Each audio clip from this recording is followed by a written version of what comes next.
Hi, this is Angelina Asante. I'm very excited to have you meet my guest today.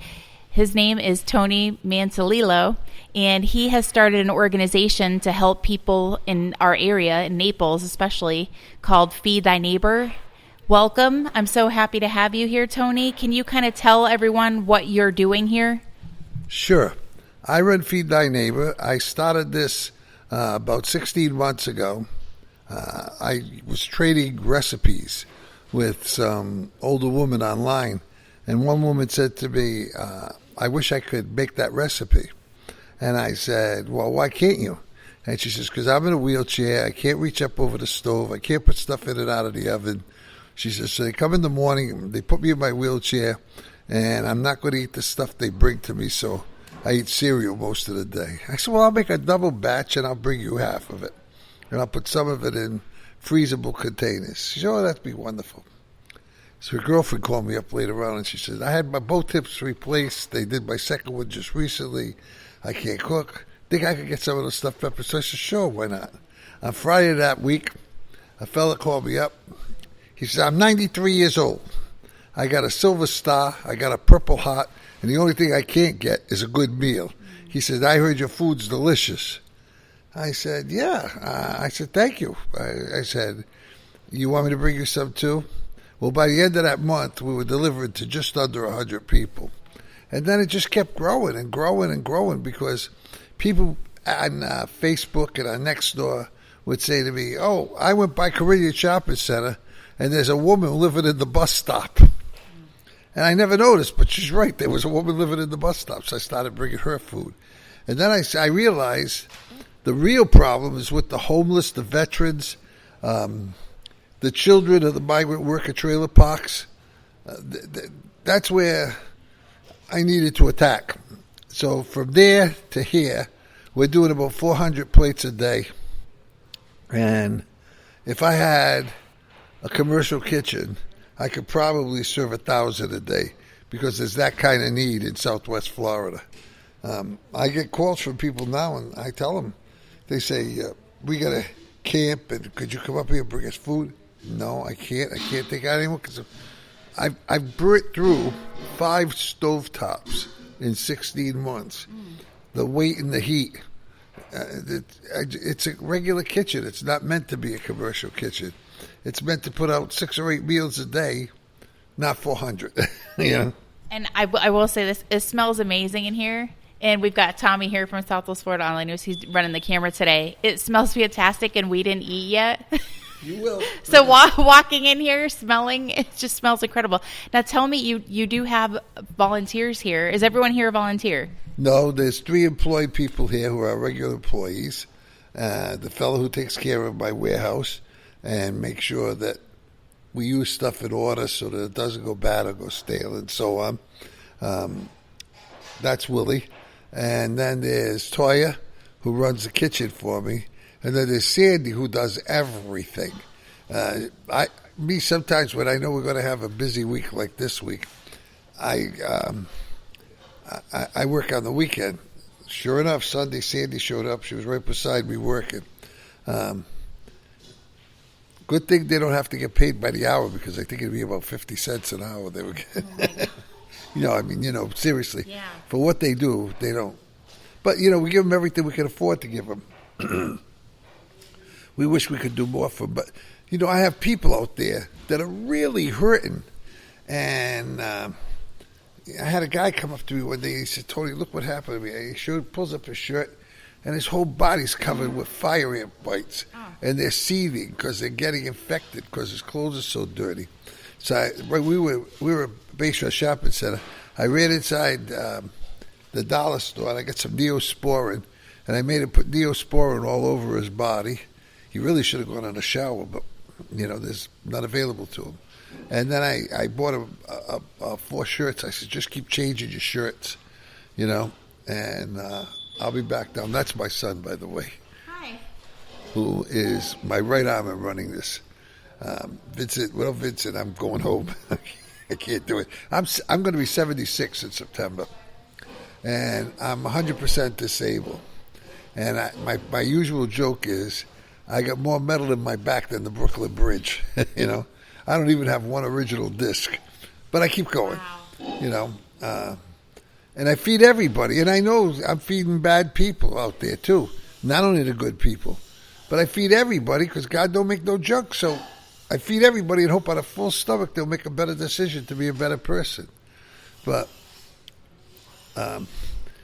Jesus didn't hang around with the rich and the famous and the people, the Port Royal type. He was out there with the lepers and he took care of the whole flock. And I don't think we should make judgments about people because we don't know what God thinks of them. And so who are we to make a judgment? Maybe God thinks less of me than he does of them. So I just my job I've taken on is to feed them, and I've always done charity work. I spent years on Nicaea Christian Academy's board of directors. I spent years raising money for the North Atlantic Flyway for the ducks and migratory birds. And before that, I did Dorothea Day Drop-In Center with the Sisters of Mercy in Rhode Island. I was always involved in things. And I just think that if we do good, we owe it back to the community. And right now, we're trying to raise money. We're trying to get a commercial kitchen. It's tough, but we're trying. So let me ask you this question, because I do go through these neighborhoods, and we took that cruise that goes through Port Royal last week. We did it just for fun. We're local people. We like to support local people. But looking at those homes, some of those homes are $50 million or more. And, actually we were talking about you. I was saying, look at Tony. I said, look at these people and then look at Tony and all he sacrifices. What can we ask of this community? Because we know there's money here. What can we ask them for? Manpower, money, what do you need? Have all these needs? What do you need most? Let me go through the top of the list. Money's always on the very top of the list because with money you can do everything else. But just below that is a commercial kitchen. We're in desperate need of a commercial kitchen. Right underneath that is vehicles. They can be cars, they can be trucks, they can be anything. But if I start producing more food, I got to have ways to get it out into the field. LaToya doesn't have a car. Willie doesn't have a car. Most of these people started out as people I was helping. So now look at them. They're helping the rest of the world. And so I'd say money, kitchen, and cars, right in that order. Vehicles, trucks, anything. So if we know somebody in Naples that has a restaurant, that would be the ideal thing to get to loan you the area for a bit, or what do you think for a commercial kitchen? We have to take over a kitchen of our own because we're too big. We're too big. I started cooking at 6:30 this morning, and we'll get done about maybe 5. Yeah, 5, and then we'll go out on the road and deliver from 5 to 8, and we start all over tomorrow. So we can't be a part of anybody else's operation. And you see how much storage, and we're empty right now, When I'm really full, I can't even put the cars in the 3-car garage. It's loaded with everything. So. Now, you shared a story with me about you almost getting arrested for helping people. Would you mind sharing that with the listeners? Yeah, I was down on the East Trail, and I was in a parking lot that I guess was owned by the Circle K, excuse me. Circle K has been wonderful to us. Whatever the gas station there is, I'm not going to say the name anyways. And they had asked that the police write me up for trespassing because they had told me they didn't want me to. What I did was I had gone down to what's like a drive-through that goes between 2 parking lots, the liquor store and the gas station. I thought it was public property. But anyways, the cop came along and he was giving me a hard time, and he said, I'm supposed to give you a citation. And he says, but you know what? He says, arresting you would be like arresting Santa Claus. I couldn't do it. So he didn't. And he says, why don't you go across the street to that shopping center, and I'll drive around the lot and tell everybody to go over there. So that's what he did, and that's what we did. And he didn't even know it, but we were on camera with Wake News at the time. But he was a good guy. He really helped. The homeless problem is a problem. I mean, you wouldn't want to hang around with those people. Anybody else would. I mean, I don't mind, but they really look bad, smell bad. And we get a lot of disappointments as much as victories as we get. We get disappointments. We have people who die, overdose. And, people who do real bad things and end up going to prison for a long time. We lose them from the field. But then on the other hand, we have other people. We have a girl and her boyfriend who was living in a car. And we went down there and we brought them food 2-3 days in a row. And one day she got out of the car and she had no shoes on. So I said, "Where's your shoes?" She said, "My shoes broke." She said, "I don't have any other shoes." I said, "What size shoe do you wear?" Ada was in the car with me, this other girl. And she said, "What about your boyfriend? Does he need shoes?" She says, "No, but he could really use a pair of jeans. He's got a chance to get a job tomorrow. And he'd like to go there with at least no holes in his pants." And he didn't have fashionable holes. His butts, he was worn out. No. Yeah. So we went there and we got him a couple pair of pants. We got her some shoes. And we estimated their underwear and got her some underwear because we got to figure that they haven't changed their underwear since God knows when. So, and he got the job. Oh, good. Wow. And then she went out feeling spiffy, and she got a job, and she became a manager of a bagel shop. After a while, she was there, and then they got into a motel with the help of one of the service agencies, and they did real well with that. And they had taken away their kids, So they did everything right, and they finally got a house. Oh, wow. Yeah, a little house, and they got to take their kids back under supervision. And now they're a regular, productive family. It's amazing, but This is a happy story. yeah, we had a lot of happy stories, but we have a lot of sad stories. I always feel bad for the sad ones.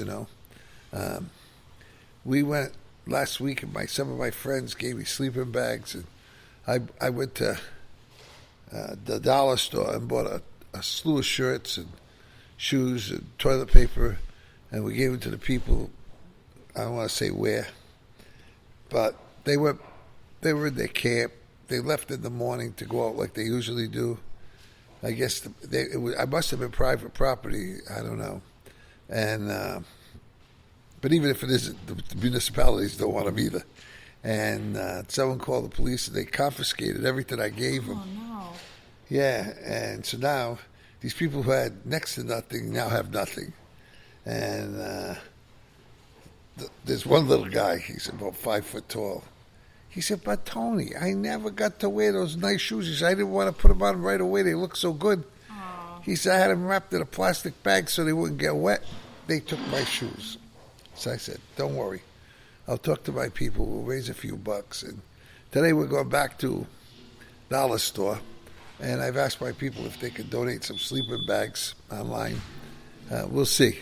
Nobody's donated a sleeping bag yet. But, it's...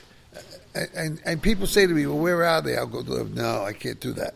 What if you go there and somebody hits you in the head and robs you? I can't do that. These are not the salt of the earth. But they're still God's children. So what do? I gather up the stuff, and LaToya delivers, and Willie delivers, and Sandy delivers. Sandy's tough. She goes out there at night and day, and she's very good. Wow. And LaToya, you couldn't scare her on a bet. She grew up in the ghetto, and same with Willie. And even when people get out of here, they settle down, stop it. We're here to help you, and they do. They do. We treat them like they're children, and they respond to that. Believe it or not. So that's what we're doing. And we hope we get a lot of help from the community. The Community Foundation of Collier County has sidestepped one of their own rules about having to have been a 501c3 for 2 years. We've only been 1 year. and they're letting us apply for